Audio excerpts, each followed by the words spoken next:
Europe is reeling under an intense heat wave, and wildfires are scorching countries from Portugal to Spain. While summer heat waves are normal in Europe, the scale of this year's event is particularly worrying. The high temperatures are fanning wildfires across the continent and forcing evacuations of thousands. Wildfires have torn through France in recent weeks. About 14,000 people have been evacuated from the Gironde region. More than 1,200 firefighters are battling to bring the flames under control. More than 100 square kilometers of land was on fire in the Gironde region. Officials state that the fire isn't yet contained. In the latest weather warning, several areas in France are on the orange alert. Heatwave in western France is expected to peak on Monday, with temperatures climbing above 40 degrees Celsius.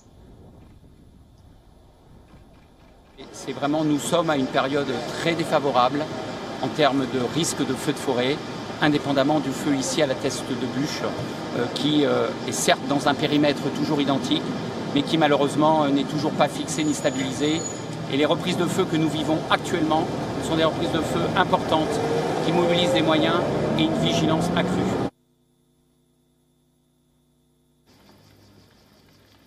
In Portugal as well, the situation is similar to other countries. Firefighters are struggling to contain the blazing fires. A plane that was battling forest fires in northern Portugal crashed, killing the pilot. At least 238 people have died due to the heat wave between the 7th and the 13th of July. Most of them were elderly people with underlying conditions. Much of Italy has also been experiencing a summer heat wave. Hot air currents from North Africa are sweeping in across the country, making another intense wave inevitable over the coming days. An Italian weather forecast website has named the latest wave as Apocalypse 4800, an apocalyptic reference to the rise of temperatures leading to fears of ice and snow melting in mountain glaciers up to 4,800 meters in altitude. The fear is not baseless. In the beginning of the month, Italy's biggest alpine glacier melted, killing at least 11 people. Officials say that this was a result of climate change. Meanwhile, with temperatures hitting 37 degrees Celsius in Milan, fewer tourists are seen on the streets. Many are staying away or seeking shelter and refreshment in the shade and the city's fountains. Bon, nous sommes en vacances à Milan, il fait vraiment très chaud. On est obligé de se protéger contre le soleil tellement il fait chaud, on risque de prendre des coups de soleil, mais malgré tout on se promène, parce qu'on est en vacances, on est là pour profiter, mais c'est vrai que c'est dur et qu'on doit beaucoup s'hydrater, faire des pauses, boire des verres et beaucoup s'hydrater, c'est vraiment important. For more on this, we are being joined by Ricardo Perez-Solero from Madrid, who is a journalist. Welcome to the broadcast. Thanks for being with us. Now, just how bad is the situation in Spain? What is the latest information that you have for us? Hi, Alison. Well, certainly this is not an unprecedented situation in terms of the temperatures. It has reached 42 degrees before in Spain, but the tendency is certainly very preoccupating. Spain now has two main threats coming from the heat wave. Of course, there are the forest fires and the health. When it comes to forest fires, there are more than 30 fires. Only 10 of them are under control now. They have burned 70,000 hectares, which is almost the amount burned last year, which was already a catastrophic year. So the final number is going to be quite daunting. And more than 1,000 people have been evacuated, and there's 70% of the resources of the civil protection services on the ground. So all these figures show that we're really struggling to contain this last heat wave, and it's affecting people's life. These figures mean, not only economical resources, but also like the life of the people, the sustain, their mental health. It's certainly really taking a toll. And when it comes to the amount of people who have related deaths with the heat wave, in the last 5 days, there has been 360 deaths, according to official figures. Usually every year in Spain, this amount overpasses 1,000, but still the rate is quite fast, and it's increasingly quite fast. and it's really every single increase is really something that is affecting the country. Absolutely, Ricardo. As you've mentioned, heat waves are something that happen every year in Europe around this time.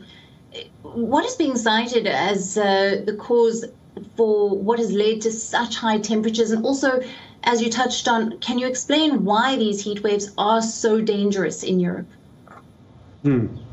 So, it's at this stage, I think there is no question that the current heat waves are going to extremes because of climate change. I mean, in the southern hemisphere, they had a colder winter, and in Europe, and it's not only Europe, it's also the US, China, Japan. We're having a really bad summer. According to Copernicus, which is the Earth observation program of the the European Union, the temperature has increased more than a degree this June compared to the average in the last 20 years, and in the rest of the world it has been a 0.3 raise. So Europe is definitely in a bit of a more difficult situation, but climate change is the reason, and I think very few people would dare to argue with that.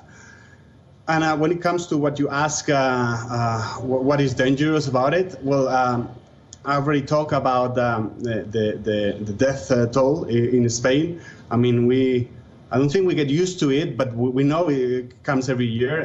This number is actually smaller than the worst year, which was 2003 in Spain, where 6,000 people died of issues related to the heat wave. It's usually elderly with other preconditions, but of course, after that year, new protocols were implemented, and the situation changed. But still, the tendency for the temperatures to go up, and other countries like UK, have to start bracing for these extremes.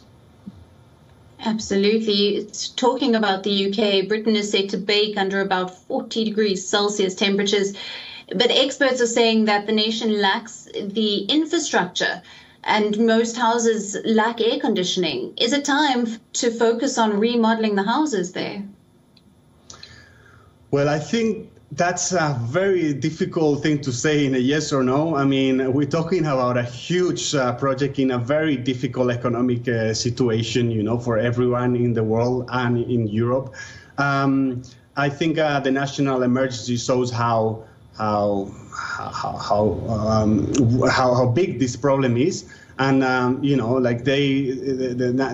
national services, they start putting grit on the roads, taking some measures. There's other little things, telling the public, try to spread the good practices when the heat comes that might not be, already in the mind of all the people from Britain. I think this happens in all ways, like last year, there was a huge snowfall in Madrid. No one was prepared for that. It caused huge trouble. A lot of people got stuck. There was no resources to tackle that. And I think it's the same thing with the north of Europe now. I think slowly there will have to be new measures and remodeling of houses. But I think it's a huge project to know how long it should take and what should be the stages. But there is something, adapting is something that Europe has to think every year and has to be in the budget of every European nation.